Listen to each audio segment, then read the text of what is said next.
अजित पवार यांच्या विरोधात व्यक्तिगत नाही तर वैचारिक भांडण आहे असं मोठं विधान शरद पवार यांनी केलंय। साम टीव्हीच्या ब्लॅक अँड व्हाईटमध्ये मुख्य संपादक निलेश खरे यांनी घेतलेल्या मुलाखतीमध्ये शरद पवार यांनी हे विधान केलं। अजित पवार आणि त्यांच्या सहकाऱ्यांची प्रागतिक विचारांची भूमिका होती, मात्र याच विचारांना विरोध करणाऱ्या पक्षासोबत हात मिळवली केली ते अतिशय घातक आहे असंही शरद पवार हे म्हणाले। अजित पवार मागे म्हटलेत की मी चूक केली सुनेत्रा वहिनींना निवडणुकीच्या मैदानात माझ्या बहिणीविरोधात उभं करून, आणि आता ती चूक तुमच्याकडून होतीये पुतण्याला त्यांच्या विरोधात उभं करून। त्याला काही फारसा अर्थ नाही। पहिली चूक केली का नाही हा त्यांचा प्रश्न आहे। लोकांनी ठरवलंय काय सत्य होतं आणि काय योग्य। आमचा संदेश कसाच आहे, ज्या लोकांनी ज्या आमच्या सरकारने त्यांच्या सार्वजनिक जीवनाचे अनेक वर्ष आमच्या पक्षात घालवली, पक्षाने त्यांना मोठं केलं, पदं दिली, मंत्रिमंडळात जागा दिल्या, अगदी मंत्रिमंडळात 2 नंबरच्या फुलांच्या जागा 1दा 2दा 3दा 4दा त्यांना दिल्या, त्यांच्या काही चुका झाल्या तरी दिल्या।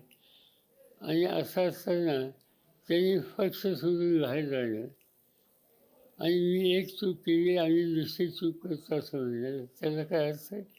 प्रश्न असा आहे की पक्ष सोडून ज्या पक्षाने तुला मोठं केलं, तुला प्रतिष्ठा दिली, तुझे सोडून आणि ज्यांच्या विरुद्ध आपण लढलो, आम्ही लढलो भाजपच्या विरुद्ध, ज्यांच्या विरुद्ध लढलो त्यांच्या मांडीला मांडी जाऊन बसणं, मतं मागितली पहिल्या निवडणुकीत स्वतःला कुणाच्या विरुद्ध भाजपच्या विरुद्ध, आणि आता बसताय कुणाच्या बरोबर भाजपच्या, आता पाठिंबा कुणाला देत आहे भाजपाला, आणि त्यामुळे ही चूक आणि हा इथं धोरणाचा चूक प्रश्न आहे।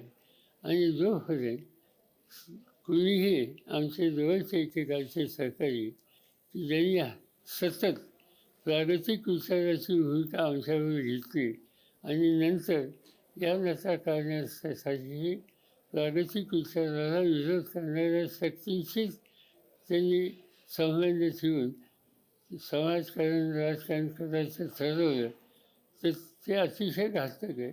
आणि त्याच्या विरुद्ध ही शक्ती आम्हाला उभी करावंच लागेल। हे व्यक्तिगत भांडण नाही, हे विचाराचं भांडण आहे।